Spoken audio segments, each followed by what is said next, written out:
So I'm 28 years old and wanted to show you what 1 month of die-cast collecting looks like. Now keep in mind, as you all know, our tastes may change over time. What I liked 2 years ago may be very different from what I like today.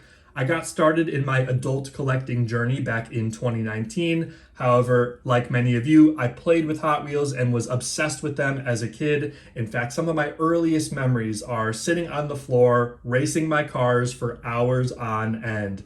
Fast forward to 2019, I was working for a toy museum at the time, and as you can imagine, toys were very much on the brain. I believe I just started looking into Hot Wheels again, learned about the treasure hunts, the super treasure hunts, and also learned about the great community. I mean, that has been a huge part of this hobby that I absolutely love. There's networking, there's relationships, there's community. It is such a great hobby to be in. So we're going to go through the 19 die-cast acquisitions that I have from January 2025. And make sure you stay until the end because I did find 2 super treasure hunts and I have 3 NFT acquisitions from the Series 9 drop. So sit back, relax, grab a beverage, and let's go through my 19 die-cast acquisitions. We're going to start from the very beginning of the year. Now, this first acquisition may surprise you. This is the Sup Dog Hauler. For context, I found Sup Dog at a toy show in June of 2023. Thought it was just such a unique casting, such a beautiful design. It's simple, it's abstract, it's sort of a loose representation of a bulldog.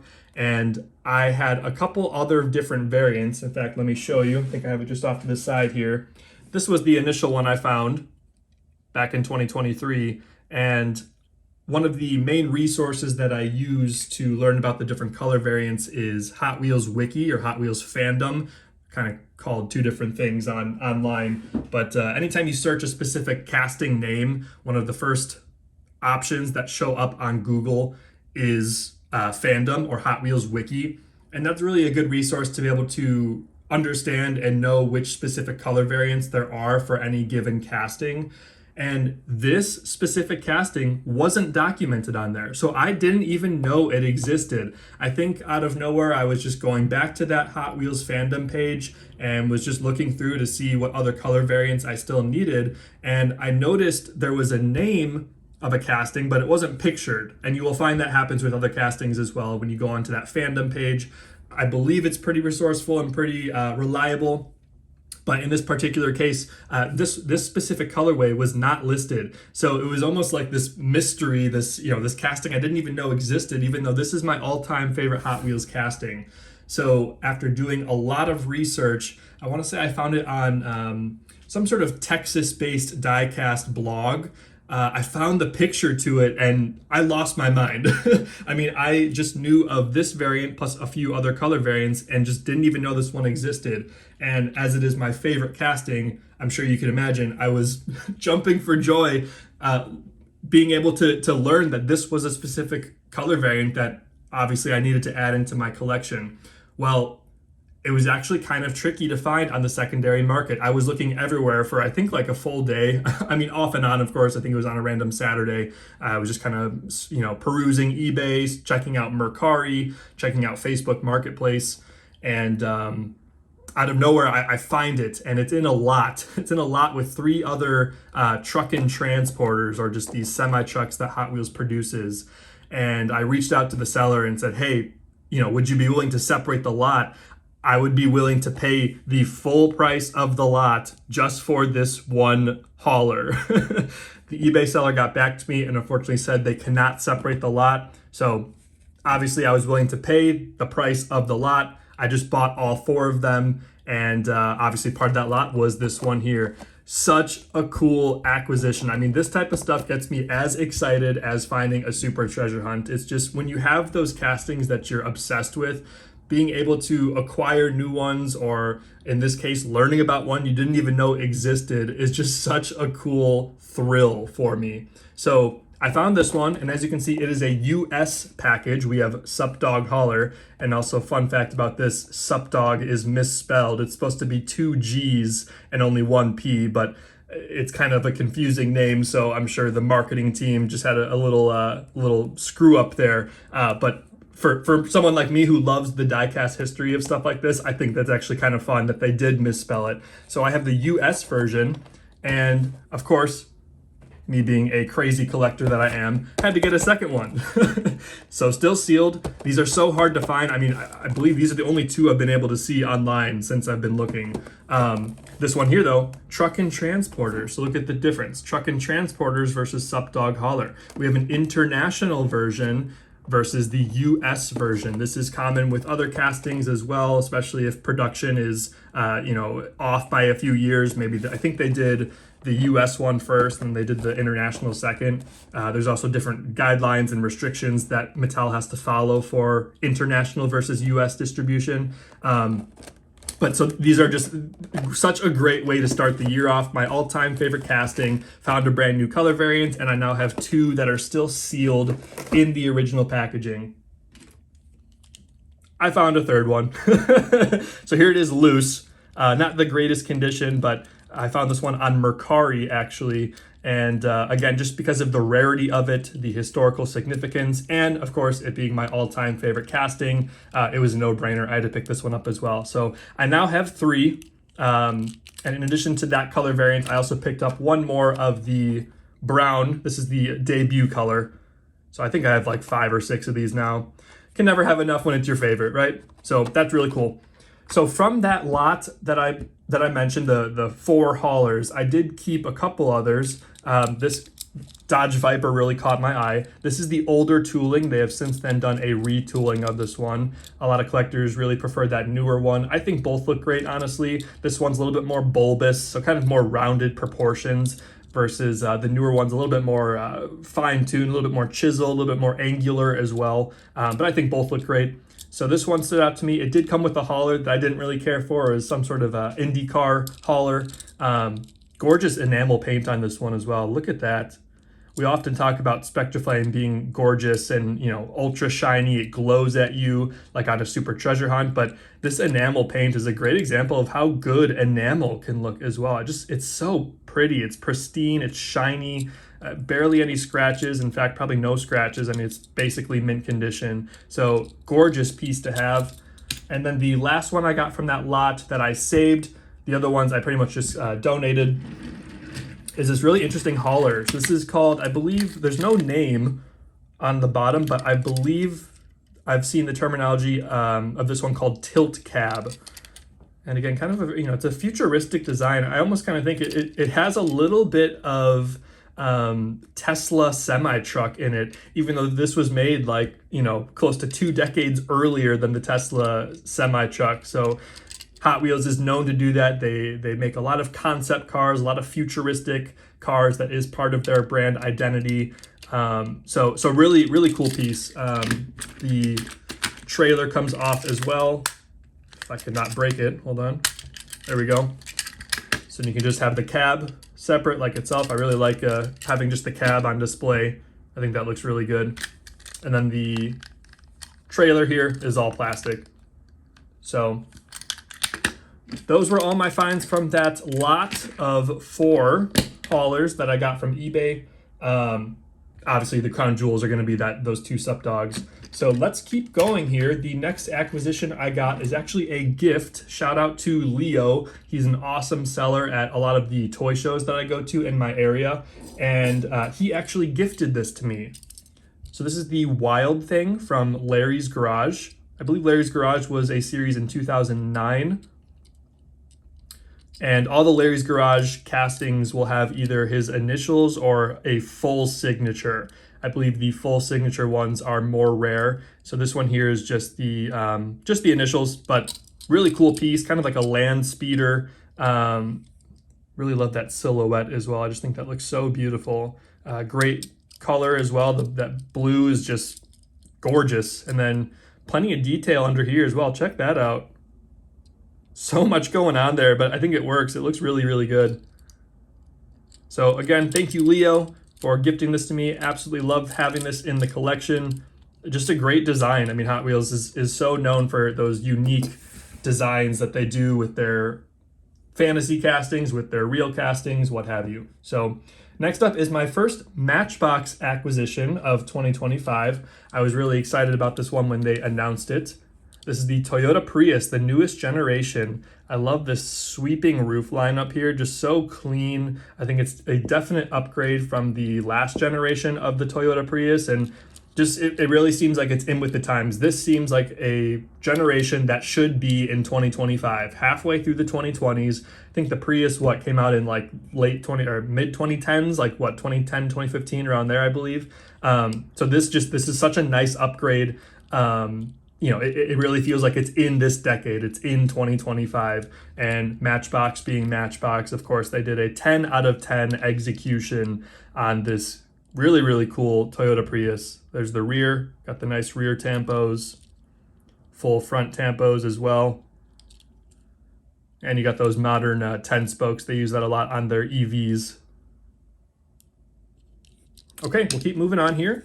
Next up is, so we're actually at the Super Treasure Hunts now. So I found this Mazda 787B at one of my Dollar Trees. And it does unfortunately have a cracked blister. Kind of hard to see, but right in there, cracked blister basically means this plastic part that encloses the car itself in the packaging. That is considered the blister versus the card is the cardboard. So when collectors say a cracked blister, that means somewhere on this plastic, there's like either a hairline fracture, or in some cases it's even more severe, maybe so much so that the car even falls out. So gorgeous Spectraflame, copper, orange, whatever you want to call that. And obviously a very iconic car in motorsport history. The Mazda 787B was the first ever Japanese winning Le Mans car, and it was also the first rotary engine to win the Le Mans 24-hour race. So really, really cool.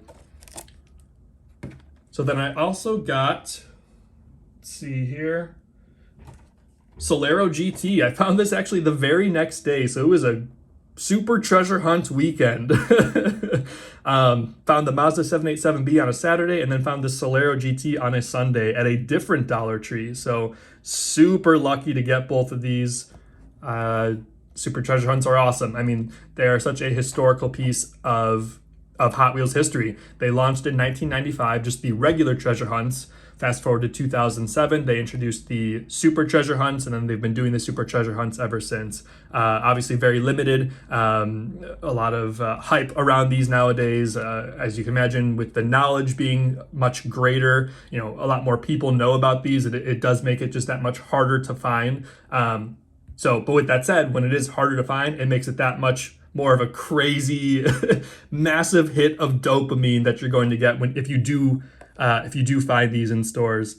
And I know this one was kind of frowned upon amongst the community. I mean, fantasy castings in Super Treasure Hunt form in general are not the most desirable, but I still think this one looks really, really good. And kind of similar to what I was saying with the Toyota Prius, I just think this Solero GT really feels like it's in the 2020s. It sort of mimics some of those more modern supercars like an Aston Martin Valkyrie or a Mercedes AMG 1. I just think this particular silhouette really matches that 2020s supercar aesthetic.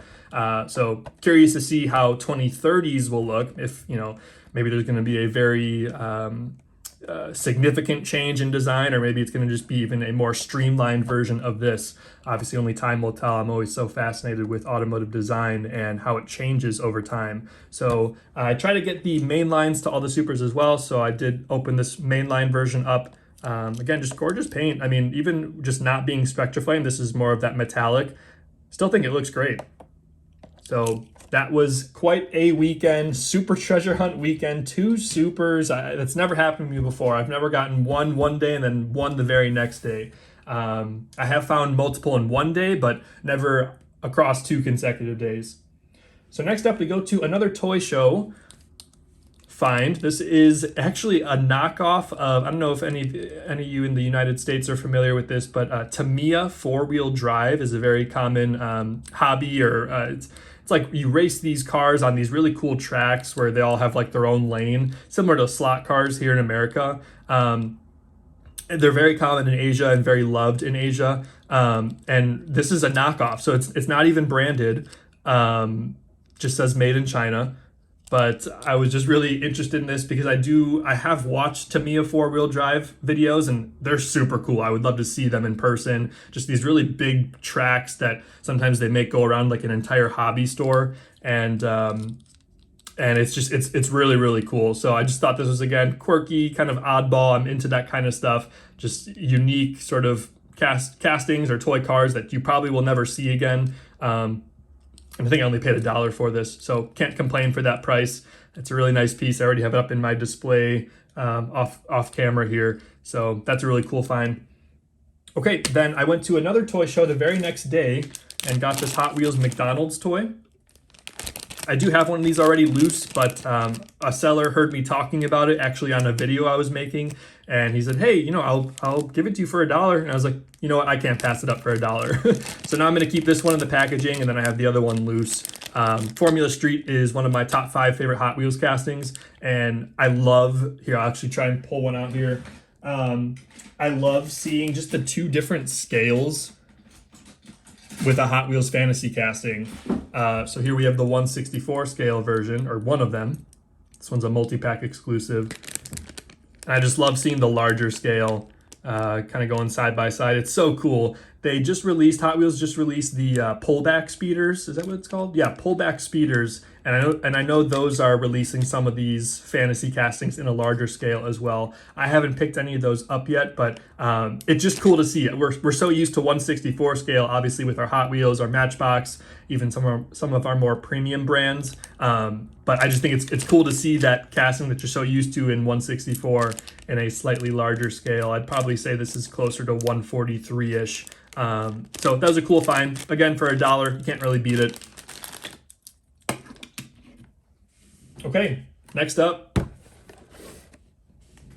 the 3 NFTs that I got. So I believe this drop was back in, I want to say August 2024. There's always a pretty long waiting period from the time you score the vehicles virtually to when you can redeem them physically. So these just came in, obviously, during January. I'm recording all my acquisitions from January of 2025. And this one's probably going to be the most loved that I show on camera here, the Nissan Skyline C210. Let me go ahead and open this up. All of them do come in this very nice box. You can see it's from Series 9. Here is the back. Series 9 Hot Wheels Modified Nissan Skyline C210. And here is the model. Check that out. Gorgeous Spectraflame red. Really nice older Japanese car. Look at those nice real rider wheels. And all of them are metal on metal as well. Stunning piece. Okay, then I'll only open up one of these because they are the same. I got 2 of the Jaguar lightweight E-types. And I was in the Discord chat. There's a Discord chat for Mattel Creations where you can talk about the NFTs with other fellow collectors or probably resellers too. But this casting was not really getting a whole lot of love. A lot of guys were hating on it. I think it might be because of the color, but it's a gorgeous car. I mean, the E-Type is sometimes referred to as like one of the most beautiful designs ever made in automotive history. So a little surprised that it didn't get a whole lot of love. It's pretty affordable on the secondary market as well. But here's the back. And check that out. Beautiful Jag.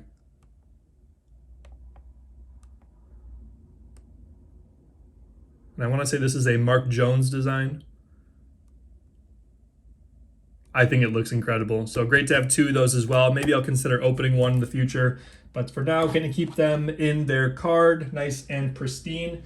And we finish out the January 2025 acquisitions with this one, which is called Bullet Nose. I got this one as a gift as well from the last toy show I went to in January. The organizer, Peter, was very kind. He said, pick one out for free at his table, and I got to shop around his table and found this really cool one. Kind of an anomaly here, but the front axle is literally jammed in. Like, you can see I have a lot of force here, and it's totally jammed. I mean, I would assume it's just, it got stuck.